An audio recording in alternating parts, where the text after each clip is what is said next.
नमस्कार, हल्ला बोल टीवी देख रहे हैं आप। मैं हूं आपके साथ प्रियंका रॉय। बता दें कि महागठबंधन ने मुकेश सहनी को मनाने के चक्कर में ओवैसी की पार्टी AIMIM को जिंदा कर दिया। क्या है ये पूरा मामला, इसी विषय पे और भी ज्यादा जानकारी देंगे हल्ला बोल टीवी के संपादक दीपक शर्मा। देखिए, ये जो मामला है पूरा वो ये है कि AIMIM अब तीखे सवाल पूछने AIMIM ने शुरू कर दिया।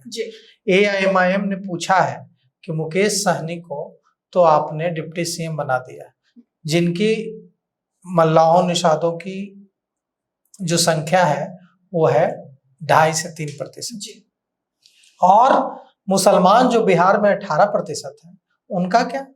उनको क्यों नहीं कहा आपने कि हाँ आप एक मुसलमान को भी डिप्टी CM बनाएंगे?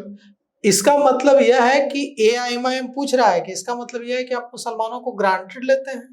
आपको लगता है कि मुसलमान RJD और महागठबंधन को वोट नहीं देगा तो जाएगा कहाँ? तो उसके पास तो कोई रास्ता नहीं है। तो इसीलिए आप मुसलमानों का वोट लेते हैं, लेकिन मुसलमानों को जिम्मेवारी नहीं देते हैं, मुसलमानों के नेतृत्व को, मुसलमानों के लीडरशिप को आगे नहीं करते हैं। और यह बात AIMIM ने कोसी सीमांचल में, मिथिलांचल में बहुत जोर शोर से उठाने शुरू कर दिए। ऐसा लग रहा था प्रियंका कि AIMIM बिहार में एकदम से खत्म हो जाएगा, कोई मुद्दा नहीं बच रहा था, AIMIM बिखर रहा था।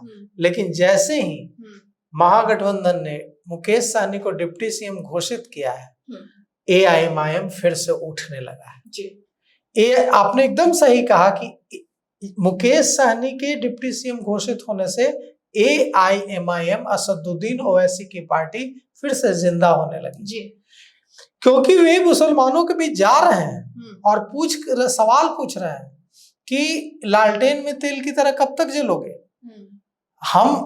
हमें वोट दो। हम अभी तक मुसलमान ये कह रहे थे कि ओवैसी को वोट देकर क्या होगा। ओवैसी को एक कारण नहीं समझ में आ रहा था कि वे जाकर मुसलमानों को कहें कि वे हमें वोट दीजिए। लेकिन अब मुकेश सहनी के घोषित होने से deputy CM candidate, deputy CM घोषित नहीं हुए, डिप्टी CM कैंडिडेट घोषित होने से अब जन सुराज को भी फायदा हुआ है और ओवैसी को भी फायदा हुआ है। क्योंकि जन सुराज भी यही सवाल, प्रशांत किशोर भी लगातार यही सवाल उठा रहे थे कि राष्ट्रीय जनता दल, कांग्रेस, महागठबंधन मुसलमानों का इस्तेमाल करते हैं और ये मुसलमानों का इस्तेमाल करते हैं, मुसलमानों का वोट लेते हैं। लेकिन जब पद देने की बात आती है, जब जिम्मेवारी देने की बात आती है, तो ये मुसलमानों को भूल जाते हैं। ये टोपी पहनते नहीं है, ये टोपी पहना देते हैं मुसलमानों को। मुसलमानों के कार्यक्रम में आते हैं, मदरसा में आते हैं और टोपी पहन लेते हैं। मुसलमान खुश हो जाता है कि अरे तेजस्वी यादव, लालू प्रसाद यादव, कांग्रेस के नेता आए, टोपी पहन लिए। लेकिन इन लोगों ने टोपी पहनी नहीं है, इन लोगों ने टोपी पहना दी है कि जब नेतृत्व देने की बात आती है, टिकट देने की बात आती है, तो टिकट ही नहीं देते हैं। जब बात इसकी आती है कि मंत्री कौन बनेगा, डिप्टी CM कौन बनेगा, बिहार विधानसभा में नेता प्रतिपक्ष कौन बनेगा, तो मुसलमानों को भूल जाते हैं। जब मुख्यमंत्री बनाने की बात आती है तो लालू प्रसाद यादव अपनी लगभग निरक्षर पत्नी राबड़ी देवी को मुख्यमंत्री बना देते हैं और अब्दुल बारी सिद्दीकी, जो इतने पढ़े लिखे व्यक्ति, सीजन्ड पॉलिटिशियन, उनको भूल जाते हैं, उनको किनारे कर देते हैं, क्योंकि मुसलमानों के नेतृत्व से डर लगता है। यही बात प्रशांत किशोर उठा रहे हैं लगातार, यही बात असदुद्दीन ओवैसी उठा रहे हैं लगातार कि मुसलमानों के नेतृत्व से लालू प्रसाद यादव, लालू फैमिली को डर लगता है। लगता है कि अगर मुसलमान नेतृत्व में आ गया तो हमारे पीछे चलना बंद कर देगा। और मुसलमान को लगता है कि अगर नहीं वोट देंगे राजद को, महागठबंधन को, तो भारतीय जनता पार्टी जीत जाएगी। प्रशांत किशोर ने ये कोशिश की है कि मुसलमानों को एक अवसर, एक ऑप्शन दिया जाए, और इस ऑप्शन के तहत ही देखिए, कल भी सिवान में वे कई मदरसों में गए हैं और वहां मिले हैं, मंदिर में भी गए हैं, मदरसा में भी गए हैं। असदुद्दीन ओवैसी के बिहार में बहुत ज्यादा सफल नहीं इसलिए हो पाते हैं क्योंकि वे हैदराबाद की राजनीति करने की उनकी आदत है। मैं हैदराबाद में रहा हूं 10 साल। मैं वहां मैंने पत्रकारिता की है लगातार 10 साल। हैदराबाद में जहां से असदुद्दीन ओवैसी सांसद चुनकर आते हैं वहां 80% मुसलमान हैं और 20% हिंदू हैं। वहां कई बार हिंदुओं पर अत्याचार की खबरें आती हैं, वहां मुसलमानों पर अत्याचार की खबरें नहीं आती। वहां कई बार हिंदुओं पर अत्याचार हो जाता है। उस इलाके में हिंदू अल्पसंख्यक है जहां से असदुद्दीन ओवैसी चुनकर आते हैं हैदराबाद से। वहां के मुसलमान और बिहार के मुसलमानों में बहुत बड़ा फर्क है।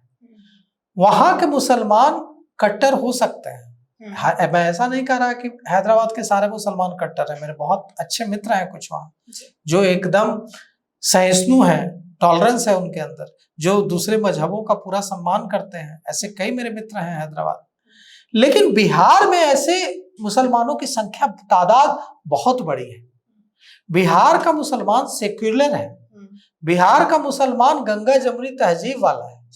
उसको मंदिरों से घृणा नहीं है, उसको हिंदुओं से घृणा नहीं है।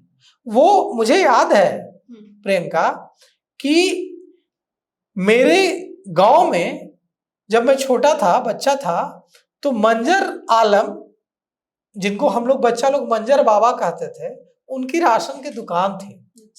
और मुझे पूरा याद है कि कई बार पूजा के लिए अगरबत्ती और पूजा के सामान मैं उनकी दुकान से लाता था।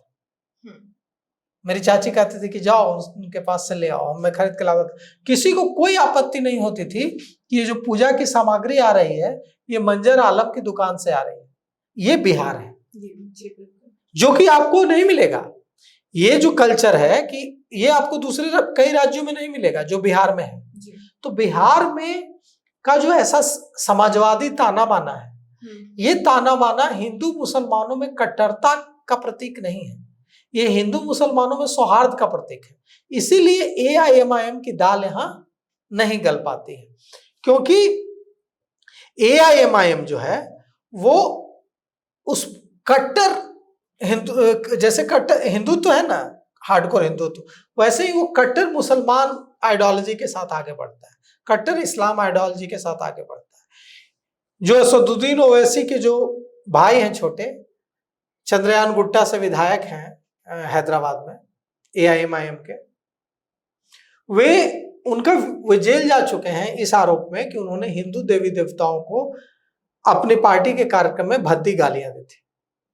और उस समय कांग्रेस का शासन था तेलंगाना हैदराबाद में। उस समय मुझे लगता है कि उस समय तेलंगाना और आंध्र प्रदेश अलग नहीं हुआ था, पूरा आंध्र प्रदेश ही था। हैदराबाद आंध्र प्रदेश की राजधानी थी। कांग्रेस की सरकार को जेल भेजना पड़ा था, इतना विरोध हुआ था। चंद्रयान गुट्टा से वे विधायक हैं, असदुद्दीन ओवैसी के छोटे भाई। तो